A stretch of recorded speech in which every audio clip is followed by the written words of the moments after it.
نویں پارے کے تین پاؤں کی تلاوت کی، تین پاؤں اور آدھا پارا اس طرح سوا پارے کی تلاوت کی گئی۔ سورت کا نام اعراف ہے۔ اعراف کو اعراف اس لیے کہا جاتا ہے کہ جنت اور دوزخ کے بیچ میں ایک جگہ ہے، وہاں ان لوگوں کو روک دیا جائے گا جن کی نیکیاں اور برائیاں برابر برابر، نہ تو جنت کا فیصلہ ہوگا نہ دوزخ کا فیصلہ، ان کو وہاں روک دیا جائے گا۔ اس لیے اس سورت کا نام سورت الاعراف۔ اللہ رب العزت نے اس سورت میں سب سے پہلے سرور کونین صلی اللہ علیہ وسلم کو تسلی کی کہ کتاب اللہ سے جو لوگ بھاگتے ہیں اور مختلف قسم کی باتیں کرتے ہیں، مذاق اڑاتے ہیں، آپ اپنے دل میں تنگی پیدا نہ کریں۔ آپ کا کام تو نصیحت کرنا ہے اور آپ کو نصیحت کرتے ہی رہنا ہے، تاکہ کل جب میدان محشر میں میرا سامنا ہوگا اور آمنا سامنا ہوگا اور میں پوچھوں گا بندوں سے تو ان کا کوئی بہانہ نہ رہے تو ہمیں کسی نے قرآن شریف کے بارے میں کچھ بتایا نہیں۔ قرآن کریم کی حقانیت بتلائی، رسالت کا اس بات بتایا، قیامت کے بارے میں ٹھوس دلائل دی اور فرمایا کہ وزن قیامت کے لیے ضرور ہے، والوزن یومئذ الحق، قیامت کے دن لوگوں کے نامۂ اعمال کا وزن کیا جائے۔ جس کی نیکیاں غالب آ گئی وہ کامیاب ہے اور جس کا پلڑا ہلکا ہوگا وہ ناکام ہو جائے۔ پھر دوسرے رکوع میں اللہ رب العزت نے آدم علیہ السلام کے قصے کو بتلایا ہے۔ یہ قصہ تقریباً الف لام میم کے پارے سے چل رہا ہے کہ اللہ رب العزت نے جب فرشتوں کو پیدا فرمایا، فرشتے تو عبادت کر ہی رہے تھے، اب تعالی شان نے آدم علیہ السلام کو مسجود ملائکہ بنانے کا فیصلہ فرمایا۔ اس لیے سب سے کہا کہ فرشتہ سجدہ کرو، سارے فرشتے چلے گئے سجدے میں۔ جو ابلیس تھا، بڑا ضدی تھا، وہ سجدے میں نہیں گیا اور اس نے یہی کہا کہ میں بہتر ہوں۔ تکبر اس نے کیا، اپنے آپ کو بڑا سمجھا۔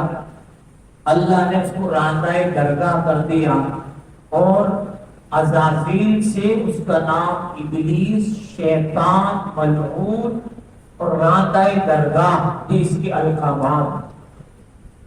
تو شیطان نے یہ کہا کہ مجھے تھوڑی ڈھیل دے دیں، جب نکال ہی دیا جنت سے اور فرشتوں کی صفوں سے آپ نے مجھے دھکا دے دیا، زمین پر بھیج دیا، تو مجھے ایک ڈھیل دے دیجیے۔ کیا چاہیے؟ جب تک قیامت نہیں آتی میں زندہ رہوں۔ چاہ تو یہ رہا تھا کہ مجھے موت نہ آئے، ڈائریکٹ قیامت میں کھڑا ہو جاؤں۔ اللہ نے فرمایا موت تو آئے گی، تیری عمر بڑھا دیتے ہیں، قیامت تک کی تجھے زندگی دیتے ہیں، جب قیامت میں آخری لوگ سب مریں گے تو اس میں مر جائے گا۔ اس نے کہا پکا؟ اللہ رب العزت نے فرمایا ہاں، اب تیری موت نہیں آئے گا۔ اس نے کہا پھر سن لیجیے، میں سیدھے راستے پر بیٹھ جاؤں گا، لوگوں کو سدھرنے نہیں دوں گا۔ جہاں دیکھیں گے نماز پڑھنے آ رہے ہیں، روزہ رکھنے آ رہے ہیں، قرآن شریف کا درس سننے آ رہے ہیں، حدیث شریف کا درس سننے آ رہے ہیں، ذکر کر رہے ہیں، تلاوت کر رہے ہیں، صدقے کا ارادہ کیا، کسی کا راشن ڈلوانے کا ارادہ کیا، زکوٰۃ کا حساب کر کے مستحق تک پہنچانے کا ارادہ کیا، تبلیغ میں جانے کا ارادہ کیا، جہاد میں جانے کا ارادہ کیا، یا فلسطین مظلومین کے لیے تعاون کرنے کے لیے امداد بھیجنے کا ارادہ کیا، تو کہہ رہا بیچ میں بیٹھ جاؤں گا، پاؤں پکڑ لوں گا، جانے نہیں دوں۔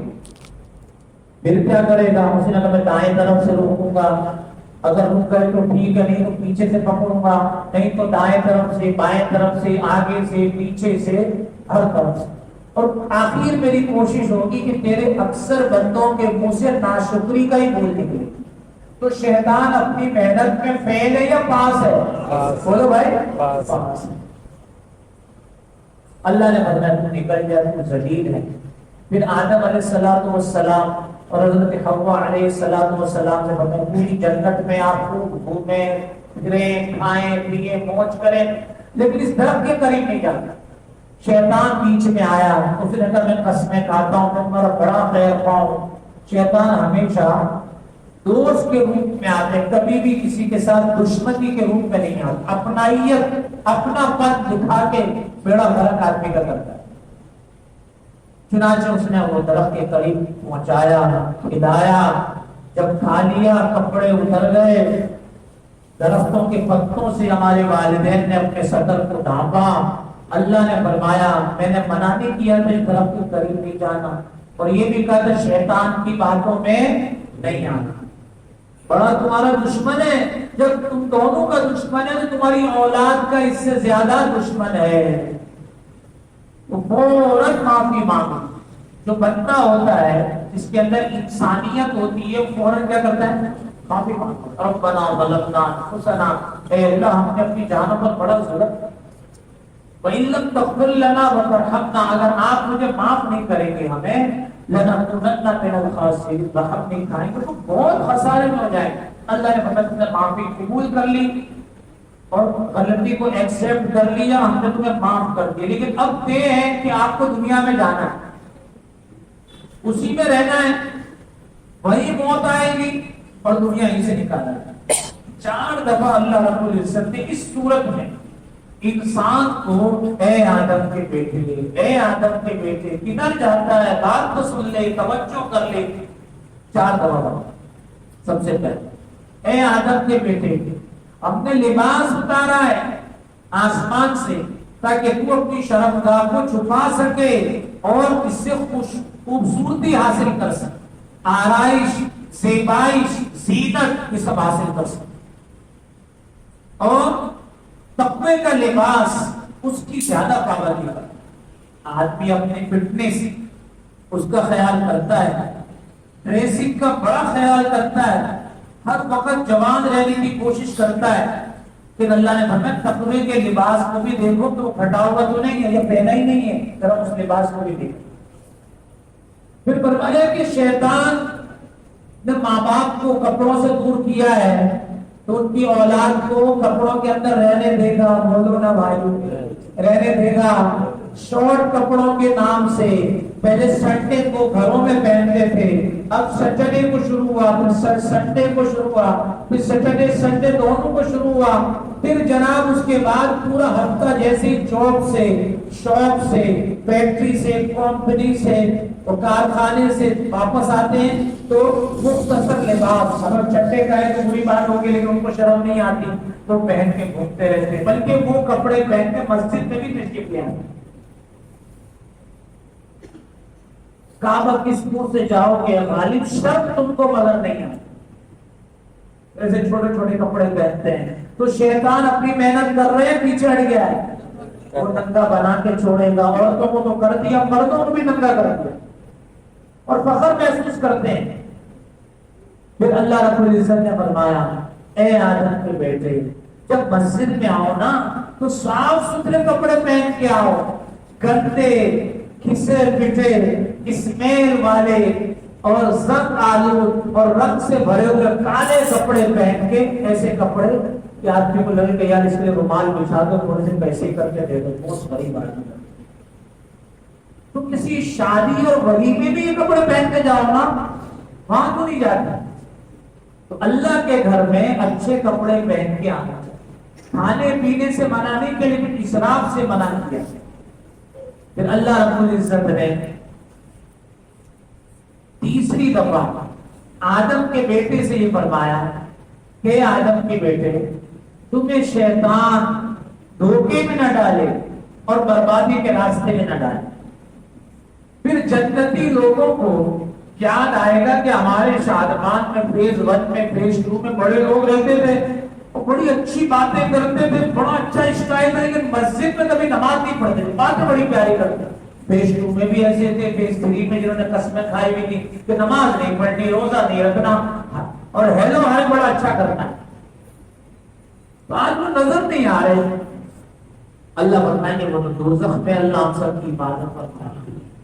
جب وہ دوزخ میں جھانکیں گے تو کہیں گے کہ یاد آ رہا ہے ہم آپ سے بہت دفعہ کہتے تھے اللہ کا وعدہ پکا ہے, کیا خیال ہے؟ کہتے ہاں ہم سب نے تو ملا گیری ہے یار, مولویوں کی جھوٹی جھوٹی باتیں ایسی تقیاتوں سی اور ہسٹری اور ایسی انہوں نے ناول نگاری شروع کیے, وہ تو ہم نہیں مانتے تھے.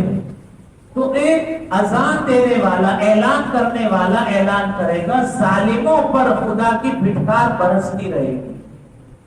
جو خود تو نماز روزے دین داڑھی سے شلوار کرتے سے قرآن و سنت کو ایکسپٹ کرنے سے بھاگتے تھے, دوسروں کو بھی روکتے تھے. ہم تو ڈوبے ہیں صنم, تم کو بھی لے ڈوبیں گے. شیطان والا کام لوگوں نے شروع کر دیا تو شیطان نے کہا کہ پھر میں کہیں اور محنت کرتا ہوں. اور جہاں کسی نے دین کی بات کی تو وہ کیڑے نکالنے کیڑے نکالنے. مولوی صاحب تو یوں کہتے ہیں, یہ تو اس طرح نماز پڑھاتے ہیں, وہ تو تقریر اس طرح کرتے ہیں, وہ تو درس اس طرح دیتے ہیں. یعنی مسجد جب ہے نہیں, یہ تو کوئی قبضے کی ٹرین کی جگہ ہے, یہاں تو پتہ نماز بھی ہوتی ہے. ہر چیز میں کیڑا نکالا, کیونکہ رجسٹر لے کے یہ کھڑے ہیں, ان کو پتہ ہے کہاں نماز ہوگی, کہاں نماز تو پڑھنی نہیں ہے. وَيَبْغُونَهَا عِوَجًا وَهُمْ بِالْآخِرَةِ كَافِرُونَ. اصل میں مرنے کے بعد کا انہوں نے انکار کر دیا. اندر سے کافر ہے, رہتے شناختی کارڈ میں پاسپورٹ میں مسلمان. اللہ فرمائے کہ بہت باتیں ہو گئی, پردہ ڈال, پردہ ڈال. پھر جو آرام پر ہوں گے جس کی ابتدا میں کچھ بات کہی گئی, وہ بڑے پریشان ہوں گے. ایک طرف دیکھیں گے دائیں طرف تو جنت, حور و غلمان, اس کی بہاریں, اس کی خوشبوئیں, نعمتیں, بڑا دل کرے گا کہ میں اندر چلا جاؤں. دوسری طرف دیکھیں گے تو دوزخ, آگ کے لپٹیں, سانپ, بچھو, خچر کے برابر سانپ, خچر کے برابر. ایک داڑھ دوزخی کی اور پہاڑ کے برابر بڑی کر دی جائے گی. مدینے کا سب سے بڑا داڑھ اتنی بڑی ہوگی تو بندے کا کیا حشر ہو جائے. مشرق سے لے کے مغرب تک اس کا کندھا چوڑا کر دیا جائے. اللہ عبادت کر. پھر آرام والے کہیں گے یار آپ لوگ ہمیں پہچانتے, کہاں پہچانتے, ہم ساتھ تو رہتے تھے. وہ کہیں گے لیکن ہم آپ کی طرف سے کچھ سفارش نہیں کر سکتے. تم تو کہتے تھے نا اللہ کی رحمت تمہیں نہیں ملے گی. ہمارے بارے میں کیا کیا کہتے ہیں, تم کو اللہ نے ہمیں جنت دے دی, تم کہاں پڑے گا. پھر دوزخی اتفاق کہیں گے اللہ ہمارے کچھ یادداشت, دوست احباب, ان سے کچھ مانگنا ہے, اللہ ہمیں پردے ہٹا دو. اب دوزخی جنتیوں کو پکارے, کیا ہوا؟ کہ بہت پریشان ہو گئے, بہت حبس ہے, گرمی ہے اور پانی نہیں ملتا, ملتا ہے تو ہونٹ کے قریب رکھتے ہیں تو نیچے کا ہونٹ پیروں پہ جا کے گرتا ہے, اور اگر اندر پانی چلا جائے تو انتڑیوں سمیت پخانے کے راستے سب باہر آ جاتا ہے. بہت برا حال ہے اور عذاب بڑھتا جا رہا ہے. کیا چاہیے؟ تھوڑا سا ٹھنڈا پانی ملے گا کیا, تھوڑی روزی روٹی ملے گی کیا, کہ ہم سب کچھ دے سکتے ہیں. لیکن اللہ نے ایسے مردودوں پر ان نعمتوں کو حرام کر دیا. ہمارا کیا قصور تھا؟ تم مذاق اڑاتے تھے, دین کا کیا کرتے تھے؟ مذاق اڑاتے. کوئی رسپانس نہیں, کوئی رسپیکٹ نہیں. پہلی تراویح میں ادھر سب کوئی دل بھرنے کی جگہ نہیں. کتنی مخلوق آگ لگا کے ٹاٹا کر کے بیچارے چلے گئے, جب دل کرے آئے. کتنے لوگ ہیں جو ایک دن بھی نہیں آئے, مذاق مستی اور دنیا کے دھوکے میں پڑے ہوئے ہیں. اللہ فرمائیں گے کہ تم نے ہمیں بلا دیا نا, اب بیچ میں اللہ آ جائے. آج ہم نے تمہیں بلا دیا اور تم آج کے دن کا انکار کرتے ہو. پھر اللہ رب العزت نے اپنی خالقیت کو بتایا, آسمان اور زمین کو میں نے 6 دنوں میں پیدا کیا, عرش پر مستوی ہوا, رات کو دن سے, دن کو رات سے وہ ڈھانپتا ہے. سورج اور چاند اور ستاروں کو ہماری خدمت کے لیے کس نے پیدا کیا بھائی؟ اللہ نے جب پیدا کر دیا تو آرڈر اور قبضہ اور تصرف بھی اسی کا چلتا ہے. اپنے پروردگار کو عاجزی کے ساتھ پکارو, چپکے چپکے پکارو. وہ حد سے زیادہ بڑھنے والے کو پسند زمین میں فساد مت مچاؤ اصلاح کے بعد. اور اللہ رب العزت سے خوف اور امید کے ساتھ اللہ کا دوزخ کا خوف ہو, جنت اور اللہ کی رحمت کی امید ہو. اللہ کی رحمت ملتی کس کو ہے؟ ان رحمت اللہ قریب من المحسنین, جو احسان کرنے والے ہیں, جو نیکی پر جمے رہتے ہیں, صرف رمضان میں, بعد میں نہیں آتے. کیا خیال ہے؟ صحیح ہے یہ بات؟ بعد میں بھی آتے ہیں نا. کون کہتا ہے بعد میں بھی انشاءاللہ جمے رہیں؟ بولو انشاءاللہ. اللہ رب العزت کی رحمت ان کے ساتھ ہے, ساتھ. پھر نوح علیہ السلام کا قصہ اللہ رب العزت نے بتلایا, ہود علیہ السلام کا قصہ بتلایا, صالح علیہ السلام کا قصہ بتلایا, شعیب علیہ السلام کا قصہ آیا, لوط علیہ السلام کی قوم کا قصہ آیا.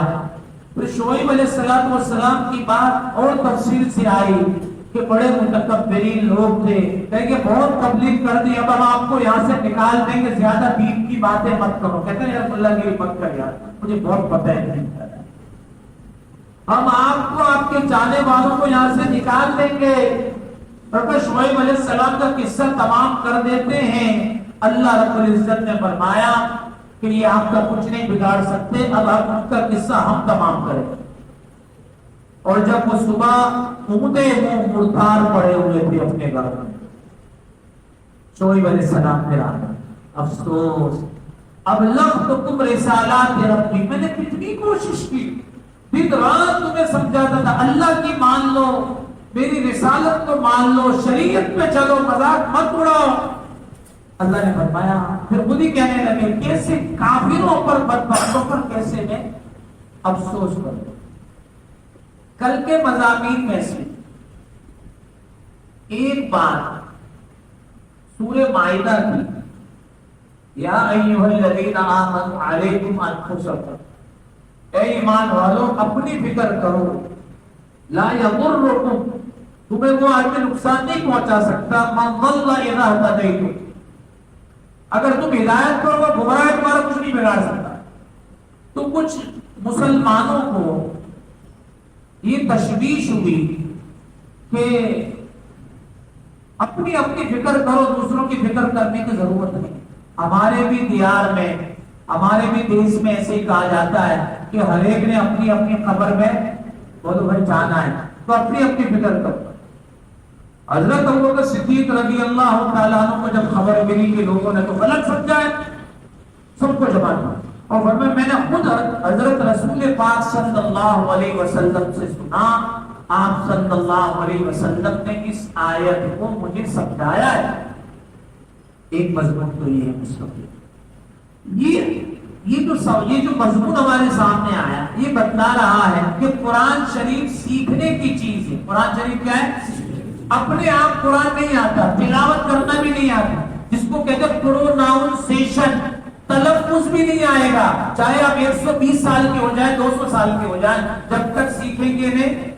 جب تلفظ پروناؤنسیشن سے ہی نہیں آئے گا تو اس کے میننگ, اس کی تشریح اور اس کی تفسیر کیسے گھر بیٹھ جائے. تیسری بات یہ کہ قرآن شریف سیکھنا چاہیے, لیکن اپنے پاس اردو کا ترجمہ رکھ کے سیکھنے کی کوشش نہیں کرتے. آج تو یہ ہو رہا کہ قرآن شریف اردو میں جس کو انگریزی آتی ہے انگریزی ترجمہ کر کے پھر اس کے بعد اتنی ضرورت پڑ گئی کہتا میرے خیال میں اس کا یہ مطلب ہے. تو حدیث شریف میں فرمایا من فسر القرآن برأیہ فلیتبوأ مقعدہ من النار, جو ایکسٹرا آرڈنری رکھتا ہے اور اردو میں کہتے ہیں ڈیڑھ ہوشیار اپنے آپ کو سمجھتا ہے اور اپنی طرف سے جو تفسیر کرتا ہے اللہ رسول نے نہیں بتایا, وہ مرتے ہی دوزخی ہو گیا, اس کا ٹھکانہ کیا بن گیا؟ دوزخ. مسلم شریف کی روایت. تو کتنے پروفیسر حضرات ہیں جو ترجمہ قرآن کے نام پہ قرآن کا خون کرتے ہیں, لوگوں کو گمراہ کرتے ہیں. تو ان سے اپنے آپ کو بچانا چاہیے. ایک بات, قرآن کریم کا نزول کیا ہے؟ قرآن کریم 23 سال میں نازل ہوا. اِنَّا أَنزَلْنَاهُ فِي لَيْلَةِ الْقَدْرِ, انا انزلناہ فی لیلۃ مبارکۃ، اس کا مطلب تو ہے کہ اکٹھا قرآن نازل ہوا، تو کیا جواب دیں گے بھائی؟ 2 دفعہ قرآن نازل ہوا، کتنی دفعہ؟ ایک دفعہ پورے 30 پارے نازل ہوئے شب قدر میں، لوہے محفوظ سے 7ویں آسمان سے اوپر، لوہے محفوظ سے آسمان دنیا پہلے آسمان پر پورا قرآن شب قدر میں بولو بھائی نازل ہوا۔ آسمان سے یہاں کراچی میں، پاکستان میں، عربستان میں، سعودیہ میں، مکہ مدینہ میں جو نازل ہوا 23 سال میں، 23 کتنے سال؟ 23 سال میں نازل ہوا۔ ٹکڑوں کی شکل میں قرآن کریم نازل ہوا۔ سورہ انعام یہ واحد سورت ہے کہ یہ 1.25 پارے پر قریباً مشتمل ہے۔ 20 رکوع اس سورت کے 70,000 فرشتوں کے ولولے اور غلغلے اور استقبال میں اللہ نے اس کو نازل کیا، اور سارے 20 کے 20 رکوع اللہ رب العزت نے اکٹھے نازل فرمائے۔ اس کے علاوہ قرآن کریم نے جتنی صورتیں، کبھی 10 آیتیں، کبھی 5 آیتیں، کبھی 20 آیتیں، آیتوں کے اعتبار سے نازل ہوتا ہے، ٹکڑوں کی شکل میں قرآن کریم نازل ہوتا ہے۔ تیسری بات یہ سمجھنی چاہیے، قرآن کریم سے یہ صرف تشنگی پیدا کرنے کے لیے تھوڑی سی ہمیں پیاس لگ جائے کہ قرآن بھی کیا ہے بھائی؟ سیکھنے کی چیز ہے۔ قرآن کریم جب نازل ہوتا تھا تو کیفیت کیا ہوتی؟ ایک روایت بخاری کتاب الایمان، حضرت عائشہ رضی اللہ عنہا فرماتے ہیں وَإِنَّ جَبِينَهُ لَيَتَفَصَّدُ مِنْهُ عَرَقًا، شدید سردی میں جب وحی نازل ہوتی تھی تو آپ علیہ السلام کا پورا جسم پسینے سے شرابور ہو جاتا۔ کیا ہو جاتا تھا؟ ہمارے پاس کیا ہے؟ کتنی عظمت ہے، اللہ نصیب پر۔ حضرت زید بن ثابت ایک صحابی ہے، فرماتے ہیں ایک دفعہ میں آپ علیہ السلام کے پاس بیٹھا تھا، سب قریب قریب بیٹھے ہیں، تھوڑا تھوڑا بھی فاصلہ ہے، اس طرح بیٹھا تھا کہ آپ صلی اللہ علیہ وسلم کا گھٹنا میرے گھٹنے کے اوپر آ رہا تھا۔ تو میں نے کہا بڑی برکت کی بات۔ اچانک مجھے ایسے لگا کہ اب جو میرا گھٹنا ہے یہ چکنا چور ہو جائے گا، ریزہ ریزہ ہو جائے گا، ٹکڑے ہونے والا ہے۔ میں بڑا پریشان ہوں۔ مجھے پتہ چلا کہ آپ صلی اللہ علیہ وسلم کے پاس 7ویں آسمان سے جبریل علیہ السلام قرآن لے کر نازل ہوئے۔ جب وہ چلے گئے واپس تو میری ٹانگ، میرا گھٹنا ٹھیک ہوا۔ کتنی تکلیف برداشت کی ہوگی۔ ایک دفعہ زید بن ثابت رضی اللہ تعالیٰ عنہ کو محسوس ہوا امت کو بتانے کے لیے کہ تمہارے پاس قرآن کی کتنی اہمیت اور عظمت، کتنا ٹائم دیتے ہو قرآن کو۔ تیسری روایت، آپ صلی اللہ علیہ وسلم کی ایک موٹی تازہ اونٹنی تھی، ہر غزوے میں آپ تقریباً اس کو ساتھ لے کے جاتے تھے، عظمہ اس کا نام۔ ایک دفعہ وحی جب نازل ہو رہی تھی تو وہ موٹی تازی اونٹنی وحی کا بوجھ برداشت نہیں کر سکی، نیچے بیٹھ گئی، کافی دیر تک بیٹھ گئی۔ علامہ انور شاہ کشمیری رحمت اللہ علیہ لکھتے ہیں کہ قرآن کریم جو نازل ہوا ہے وہ 24,000 مرتبہ، کتنا؟ 24,000 وحی کے ساتھ نازل ہوا، تھوڑا تھوڑا نازل ہوتا ہے۔ اب اس میں قرآن کریم بھی ہو سکتا ہے اور اس کے ساتھ حدیث شریف بھی ہو سکتی ہے، کیونکہ حدیث کو وحی متلو کہتے ہیں، قرآن شریف کو قرآن پاک کو وحی متلو کہتے ہیں، وحی جلی کہتے ہیں، اور جو حدیث شریف اس کو غیر متلو کہتے ہیں اور وحی خفی کہتے ہیں۔ تو 24,000 مرتبہ آپ علیہ السلام نے مشقت برداشت کی امت کی خاطر کہ پورا قرآن حدیث پورا دین امت کو پہنچاؤں، اور امت کا کیا کتنا رسپانس ہے کلمہ پڑھنے والے۔ تھوڑا سا مجمع بیٹھتا ہے جہاں پہ جائے تو بس، تاکہ سب کے مسائل ہوتے ہیں، ہر آدمی بیچارہ پریشان ہے کہ یار بہت زیادہ، اس سے زیادہ مطلب ضروری تھا۔ کئی لوگ تو مسجد میں ہوتے ہوئے قرآن کریم کے درس سے معروف ہو، اپنی سیٹنگ بنا لیتے ہیں، مطلب یہ تو مجمع مجھے نظر آ رہا ہے، جو نظر نہیں آ رہا ان کے کیا معاملات ہیں، گپ شپ کر رہے ہیں، کسی اور کونے میں بیٹھ کے اپنی بات چیت کر رہے ہیں، مطلب اس کی عظمت نہیں ہے، اہمیت نہیں۔ تو حضرت ابوبکر صدیق رضی اللہ تعالیٰ عنہ نے فرمایا تو علیکم انفسکم کا مطلب یہ ہے کہ ہر ایک کی فکر کرنی ہے، لیکن سدھرنا اور ٹھیک ہونا ہر آدمی کو اپنی ذات سے شروع کرنا۔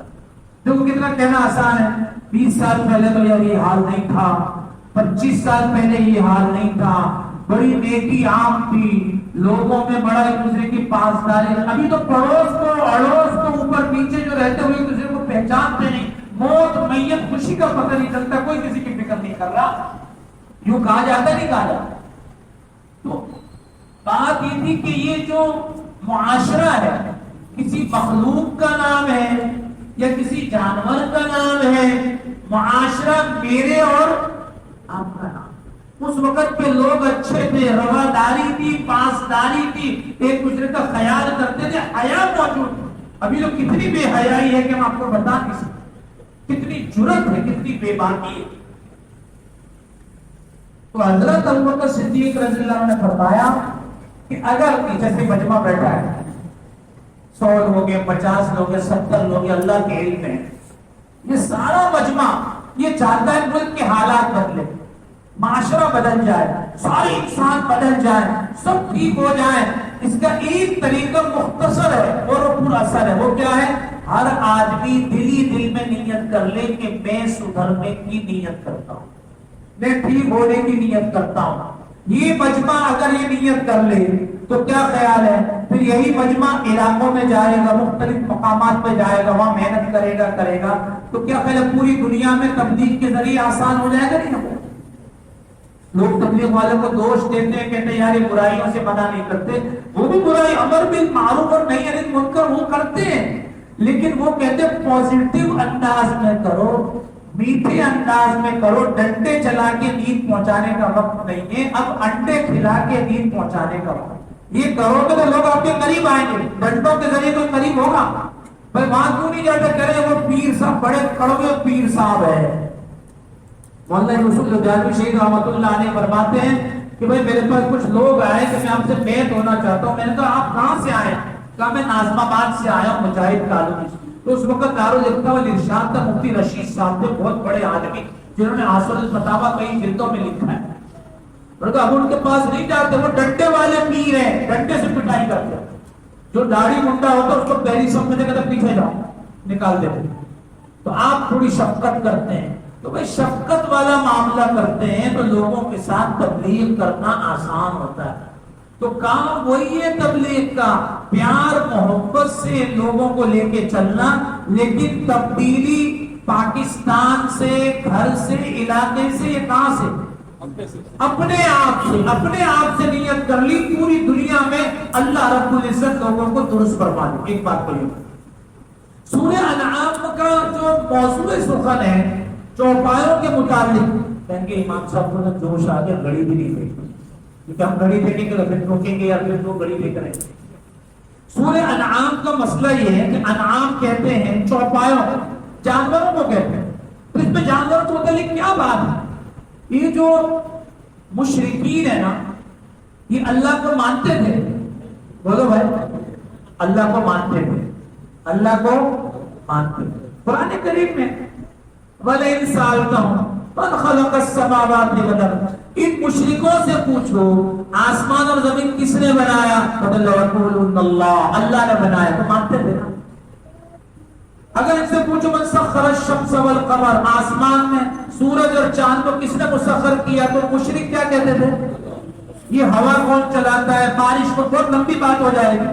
وہ مانتے تھے۔ جھگڑا کہاں تھا؟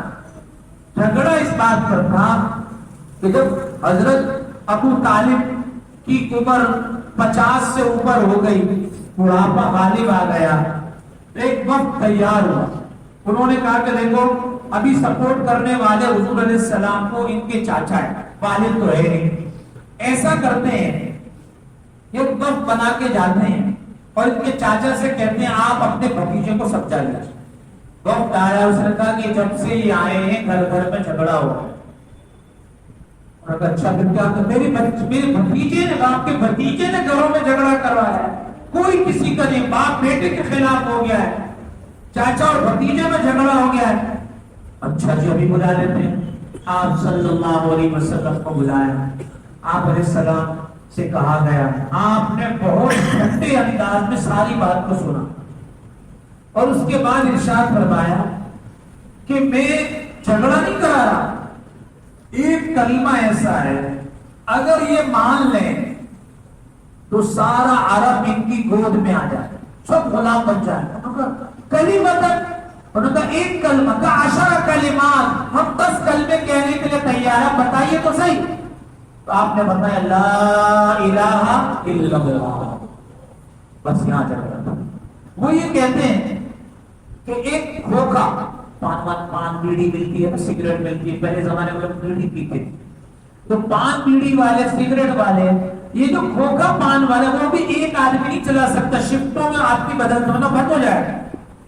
اسٹیشنری کی دکان ہے, دودھ کی دکان ہے, کئی لوگ مل کے چلاتے ہیں. وہ کہتے اتنی بڑی کائنات بیچارہ نعوذ باللہ صرف اکیلا اللہ کیسے چلائے, بس یہاں چل رہا تھا. یہ شرک کرتے تھے, اس کی وجہ سے وہ مشرک ہوئے. ان کو مشرکین مکہ کہتے ہیں. کیا کہتے ہیں؟ تو ان کا کیا مسئلہ تھا؟ انہوں نے کہا یہ جو بیل ہے, یہ بیل میرے لیے حرام ہے. یہ جو حاملہ اونٹنی ہے, اس سے جو بچہ نکلے گا, اگر مردہ نکلے گا تو صرف مرد کھائیں گے, زندہ نکلے گا تو سب کھائیں گے. یہ جو گائے ہے یہ حرام ہے, فلاں کا دودھ حرام ہے, اب اس کو کوئی ہاتھ نہیں لگائے گا. اللہ پاک نے فرمایا میں تو اتنا ظالم نہیں ہوں, میں تو ارحم الراحمین ہوں. میں نے گائے, بچڑا, بھینس, بھینسا, دمبا, دمبی, بکرا, بکری, یہ سب کو حلال کیا ہوا. تم کون ہو جو اس کو حرام کرنے والے؟ میں نے سب کو حلال کیا, میں تو اتنا ظالم نہیں ہوں. اپنی طرف سے حرام کرتے تھے اور وہ ڈھیری بناتے تھے. تو کہتے تھے یہ 5 من اللہ کا ہے اور یہ 5 من ہمارے بتوں کے نام پر. تو اللہ رب العزت نے اس لیے اس سورت کو انعام کہہ کے بتلایا کہ دیکھو اللہ رب العزت نے آسمان اور زمین کو, اندھیرے اجالے کو اللہ نے بنایا, تو اس کا کوئی شریک, اللہ ہی پالنہار ہے, وہی واحد ہے جو پوری کائنات کو چلاتا ہے, وہی عبادت اور نظر و نیاز کے لائق, کوئی اس کی ذات میں صفات میں شریک نہیں ہے. تو اللہ نے بہت سارے دلائل دیے, مزید انشاءاللہ کل عرض کیا جائے گا. اللہ رب العزت علوم قرآن سے ہمارے دلوں کو منور فرمائے. الحمدللہ رب العالمین, والصلاة والسلام علی اشرف الانبیاء والمرسلین. اللهم ارنا الحق حقا وارزقنا اتباعه وارنا الباطل باطلا وارزقنا اجتنابه. صلى الله وسلم على سيدنا محمد وعلى اله وصحبه اجمعين.